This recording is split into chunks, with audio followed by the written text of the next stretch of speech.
I'll be very categorical. The present president of FECAFOOT does not have what it takes to lead our football. Melocious TV. Information, entertainment, analysis, and gossips. Hi guys, hi everyone. It's your girl again, Melodies TV. You all know the only Melo with it is. Today's video is about the press conference held today in Limbe by Njalla Quan Jr. with regards to what is going on in FECAFOOT. He has spilled out a lot of beans, bringing out voice notes of Samuel Eto'o and bringing out a lot of things that we don't know. He said so many things, but I don't want to talk about it. I want you all to listen to him. This video is very long, but I've made it in such a way that we can follow up on the important things he said there.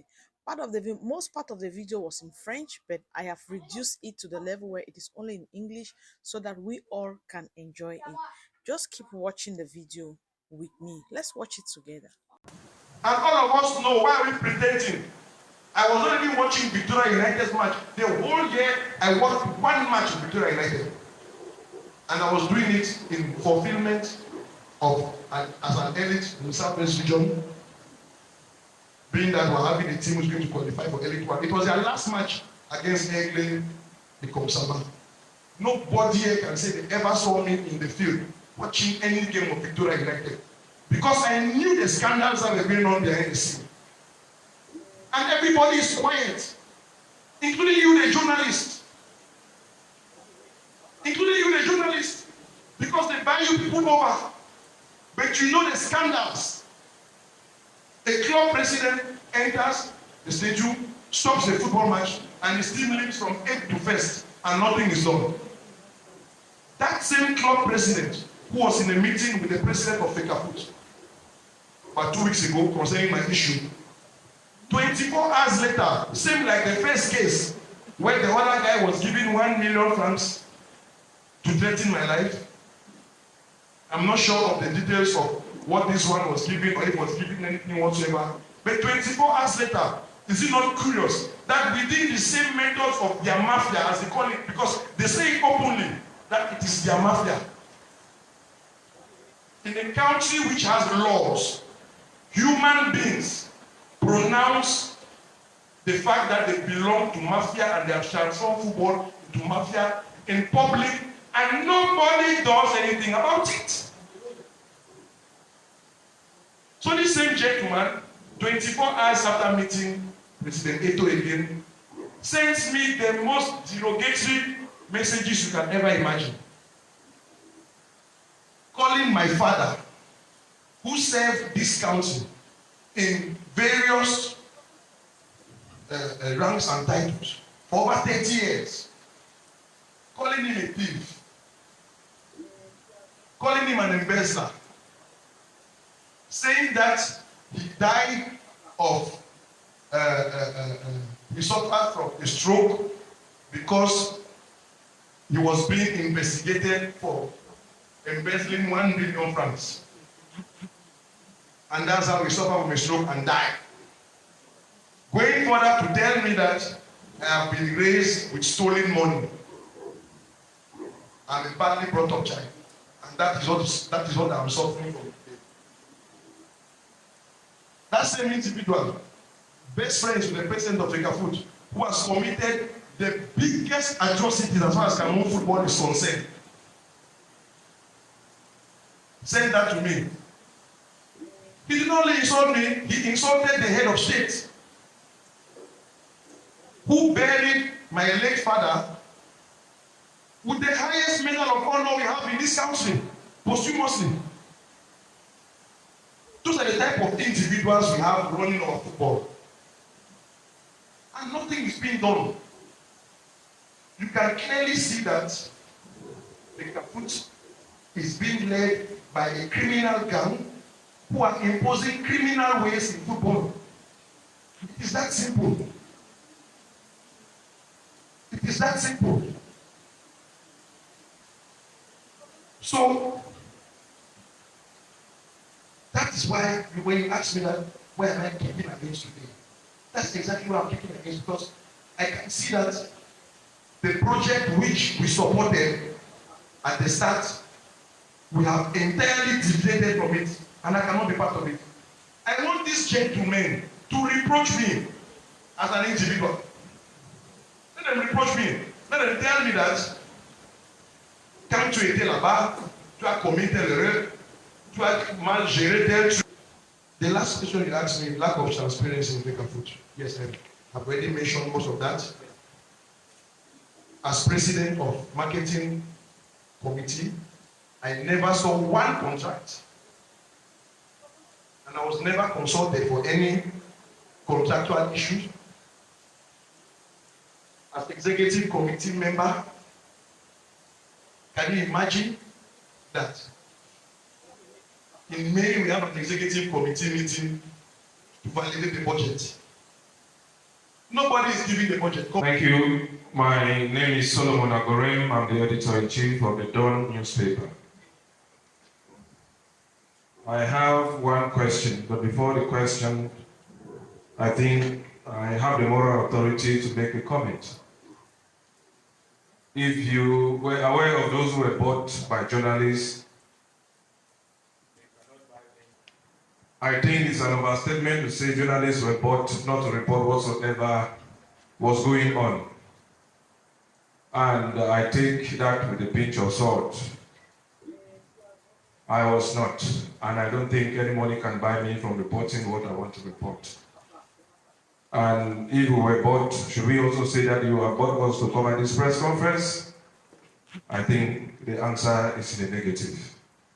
Mr. President, former Vice President of the Feka Food, I come here because of the pains of the children who were schooling at the Njalla Quan Sports Academy, which recently there was a communique that you signed stating that the academy has been shut down.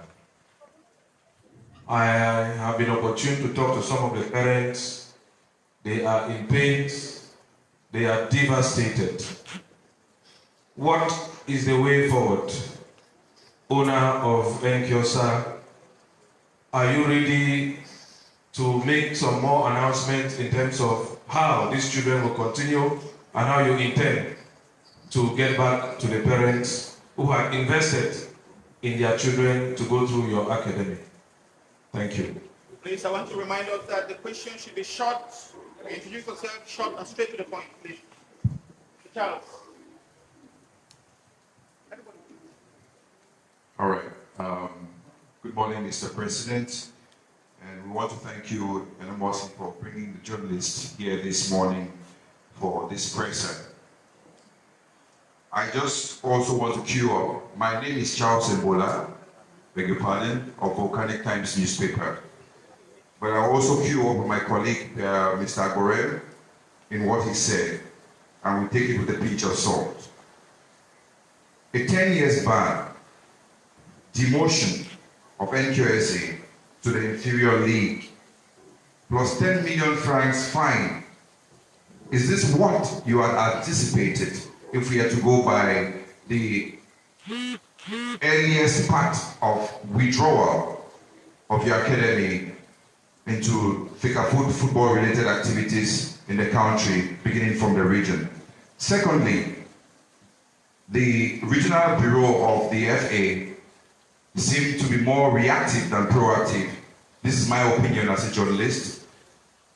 They have come out with a fine on you and demoting the academy entirely to the inferior league of the region. Do you intend to come back to this decision of reinstating the academy into regional activities of Feka Food? Thank you. I'll begin with Mr. Agorem. If I get you, your question was, what is the way forward? Okay.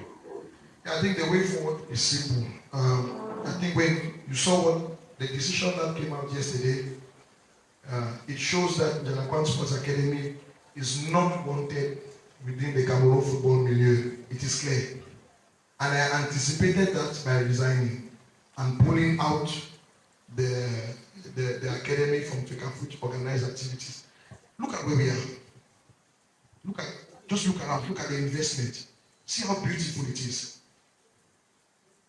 See how much space we still have to expand.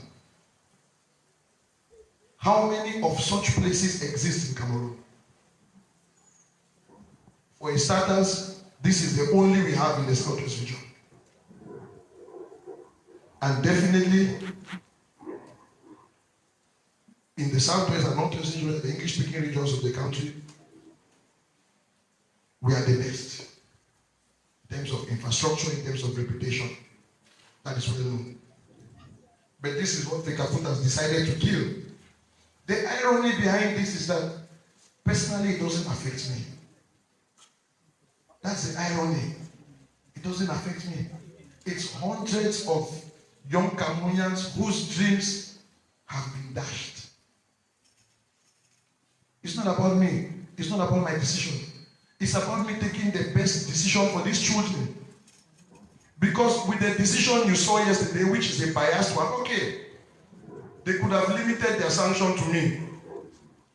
Why did they have to relegate NKC to the inferior league? Under which basis? Within 24 hours. Under which basis? So it simply tells you that Cameroon football has decided that they don't want NKC anymore. And we will not fight it. I will not be appealing that decision. I've spoken to the parents of trainees here. They did not understand before. But I think with the decision yesterday, they understand now perfectly. It's perfectly understood. We are working actively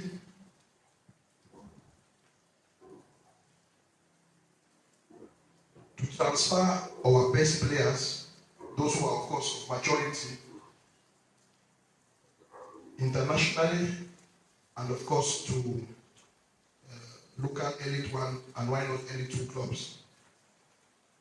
For those who are younger, 11, 12, 13, unfortunately there are many academies around Cameroon, not of this standard of course, but there are many academies which they can join in the neighborhood and develop themselves and progress.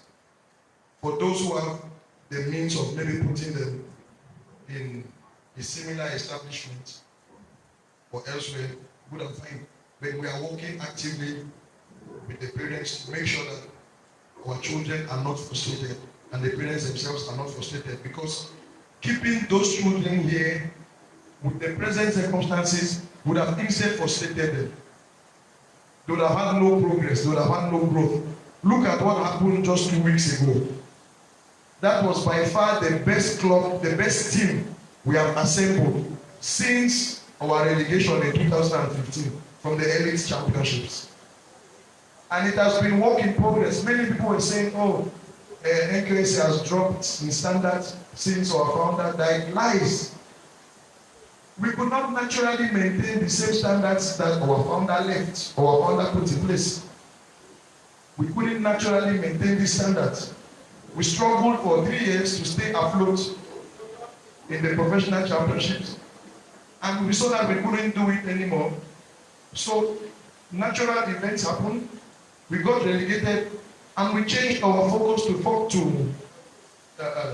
focusing more on youth development. We recruited children who were 12, 13. Today those children gain in maturity between the ages of 17 to 19, with the exception of about 3 or 4 who are slightly older. And they did wonders this year. Permit me, at the very least, if the playing ground was level, at the very least, with all due respect to this year's regional champions, Isosa, who are playing today and whom I wish good luck, with all due respect, we would have at least reached the final. But we were prevented from doing so because of orders from above, which decided that our team should not go any further. So it's so heartbreaking. How do you frustrate young players like that? Those kids had already put in their mind of giving themselves more exposure. But those dreams have been killed by the ego of one person who clearly does not have any development in mind. Because How can you have been one of the most successful players ever to grace this planet? And now you hold an office in which you have to safeguard and promote talent, but you decide to instead kill those talents. It's catastrophic. So the reality is those children have no future here at Njalla Quan Sports Academy, because Njalla Quan Sports Academy is now a target of the system.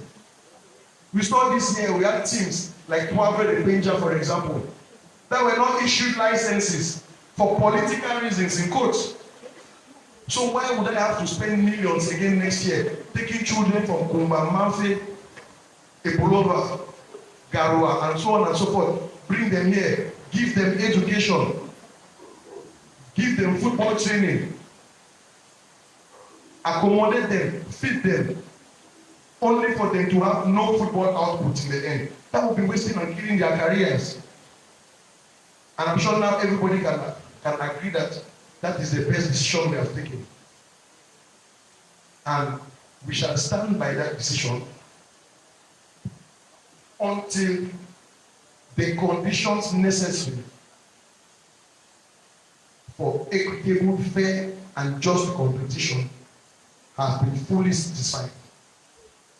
Right now, those conditions don't exist. And it's not just a question of the current executive maybe being voted out tomorrow. No, they still have their seats. They still have their seats. We are not conditioning our return on the departure of the president and his current team. No. We are conditioning our return on when the atmosphere is suitable for effective competition. Right now it's not. Maybe the current team can still bring such an atmosphere, but following the present trend, there is just no way they can bring that. So our position is clear. Njalla Quan Sports Academy shall not have anything to do with football so far as the conditions necessary are not being guaranteed by the campus. Look at our campus. If we stop doing football, we'll make 100 times more money. We can turn this place into a leisure center. We can turn it into an amusement park. We have accommodation already, we have rooms, we have football pitches. This hall, this conference hall can be renovated into a world-class bar. We have a conference room there. There are things that we can do which will bring us more money. We are not in football. Njalla Quan Sports Academy is not in football for money making. It has never been the objective since creation. Maybe this is even a blessing, because this academy even stood the test of time. The socio-political crisis which hit our region did not stop us from operating. We still went to Kumba, Idinao, Bonge, Ekuna, all across the region to scout for players and give them education through football. The academy has stood the test of time, even in the heat of the crisis. And today we are forced to close our doors because one individual decides to settle scores. That's just the way life is. So it was a hard decision to take, but as you can see, very necessary for my own peace of mind and that of the rest of my family, and for the children whom we have in our care presently. The second question from Mr. Mbola, you spoke about the fine. If that is what I was expecting, is that what you said? And if there is any coming back? Yes, because you know the people we are dealing with, they don't know how to shut their mouths. They will tell you they are mafia, they are this, they are that. So word was already circulating, and I even listened to audios from the big boss himself giving orders. Il faut les surprendre, il faut faire la vie dure pour lui. C'est là, blah, blah, blah, blah, blah. So there were the clear indications that they would do what they just did. But I did not know that they would be this stupid. I didn't know that they would be this stupid. 10 years for what? Somebody interrupts a professional football match and he instead becomes the best friend of the president of FECAFOOT. So, the 10 years ban concerns them. The 10 million francs, it concerns them. Like I said earlier, I think they still owe me over 20 million francs for my trip to Qatar as head of delegation, which I have not received. So they can take the 10 million from there, and the remaining 10 million, like I said, they can share it to clubs in the Northwest and Southwest region. They will not be getting it from my pockets. That's certain. Am I expecting coming back? There is no turning back under the present dispensations. I'll be very categorical. The present president of FECAFOOT does not have what it takes to lead our football. I'll be very categorical. Everything has been put. He doesn't have any virtue to lead our football. Oubliez le cinéma que vous voyez là. Okay, Mr. President, I'm Akantui Ayamba, Cameroon Television Limbe. I want to pose this question. When we saw the motion of support coming from clubs in the Southwest region, and then soon after they came from the Northwest region, do you feel betrayed by your own brothers after signing those motion of support just 24 hours and 48 hours after what happened to your team, or what transpired as one of the most scandalous acts of officiating in the whole of Africa, probably, and in the world? And secondly, let me go to the issue of Andre Onana. At one point in time, I was during the World Cup in Qatar. I spoke to you personally about this, and I saw some cracks about what happened with the Andre Onana saga, talking about the press in Cameroon. I'm not afraid to say, because even myself, I went to Qatar for the World Cup without FECAFOOT giving a dime to me as a person, as a media organ, of which was supposed to probably, I suggested to you that the press in Cameroon should have been in one place or one area where information should have been controlled. As a member of the Media and Marketing Commission, do you feel that probably you did, in your own sector, you didn't handle that issue very, very well to see how information was controlled, and the Federation really lied to most Cameroonians concerning the Andre Onana saga? Thank you. Mr. Former Vice President, I am Father Solomon of Divine Mercy Radio Television. I just have one question for you. You have called Samuel Eto'o's names. You have called him the biggest devil and traitor to have ever been born. Now, excuse me, no. Don't quote me, don't quote, no, please. Okay, I may not be quoting you rightly, but I just want to find out from you. You have worked closely with him. Can we say that at this moment, there is no good that Samuel Eto'o has done for Cameroonian football? Is it all negative? Father asked the question, that is it only negative things that the president has done? No. It's not only negative things, definitely there are positives. There are positives, and we have been speaking about the positives. I myself have spoken about the positives many times. But when the negatives outshine the positives, what do we do? And that's the situation that we find ourselves in today. The negatives have outshone the positives by far. By far. But the positive things are there. One of the best things is that the problem with the 2009 executive was solved. That shows that this gentleman has all what it takes to be a good leader. If he puts his ego aside, if he puts his pride aside, if he puts settling of scores aside, he came in all humility to solve a problem which professors and lawyers fail to solve. It shows he has all the qualities. It shows he has all the qualities. What then happened after? What happened after? Okay, we have been told that financially things have improved. The subvention of clubs has gone from 11 to 48 million in Elite One within the space of 2 seasons. It's a good thing. It's an extremely good thing as well. But then the same clubs are still complaining that there's a lot of propaganda in it. There's a lot of propaganda.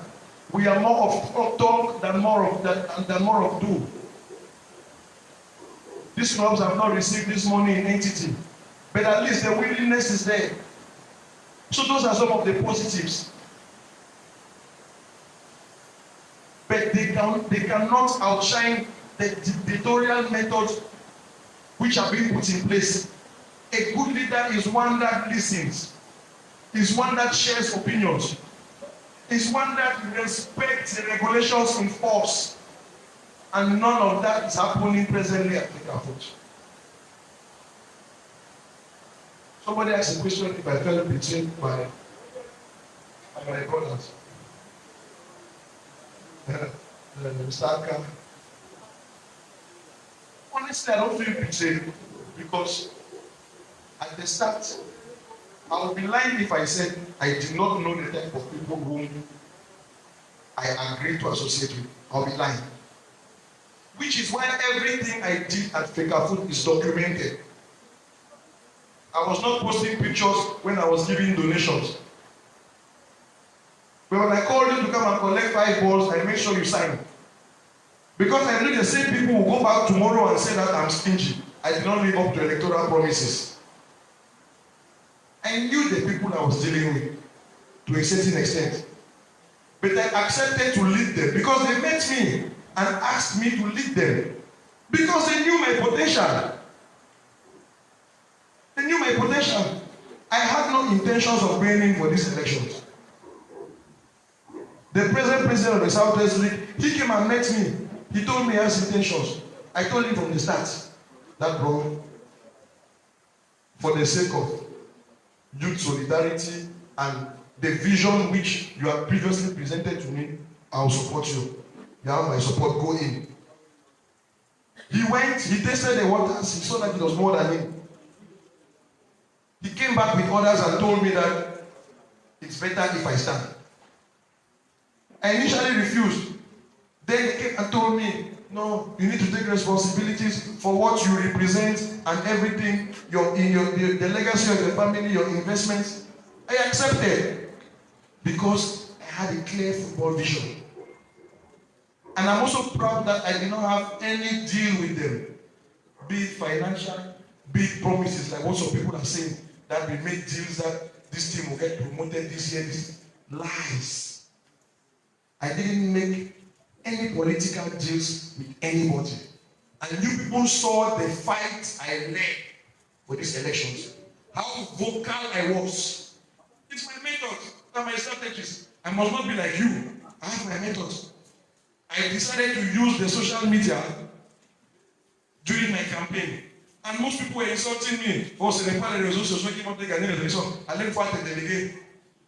I was working behind the scenes. And we won the elections. And these same people are going behind today insulting me that I'm exposing Fecafoot problems on social media. It is these same problems that I'm exposing which will bring them down. It is the same social media which I use to lift them up, which I'm going to use to expose them and bring them down. So I don't care about the comments of people hiding behind fake profiles or financial motivations to say that I am this, I am that. No. I had a clear mandate and a clear vision. In my time at Fecafoot, we witnessed the highest number of integration of Anglophones within the national selections, the staff of the national selections. I'm proud to have contributed at least 80% to the recruitment of the staff. But then the president himself told me that Anglophone representation in Fecafoot is low. Out of close to 80 workers, that was before the elections, out of close to 80 workers, Only 4 are from the northwest and southwest region. That's what he himself told me. But since then, unless I'm wrong, no other person has been recruited at Fecafoot, no other Anglophone has been recruited at Fecafoot on a permanent basis. Keep aside those who have been taken on the national teams as kitman, press officers, physiotherapists, and so on and so forth, team doctors. Those on permanent contracts working at the federation. Since we got into Fecafoot, there have been over 30 permanent recruitments. I may be wrong, but I don't know of anyone being an Anglophone. The Secretary General was recently appointed. This is just the first part of the video. I'm going to drop the second part of the video. Thank you so much for watching. Please share the video. These are vital information. The second part of the video will be dropped very soon. Just stay glued to the channel. And if you're not following the page, please follow the page so that you're going to get all the information. And I'm going to be dropping them back to back. Thank you so much. Please share the video. See you again on the next episode or on the next series of Fecafoot versus Njalla Quan Jr. The saga is very, very long. Yeah, it's a very, very long saga. And this saga is for the big guns, those who are going to suffer. You know, when 2 elephants are having a fight, it is the grass and the trees around that are going to suffer. So stay tuned for the next episode. Bye-bye. I remain your girl, Melodies TV. Ciao.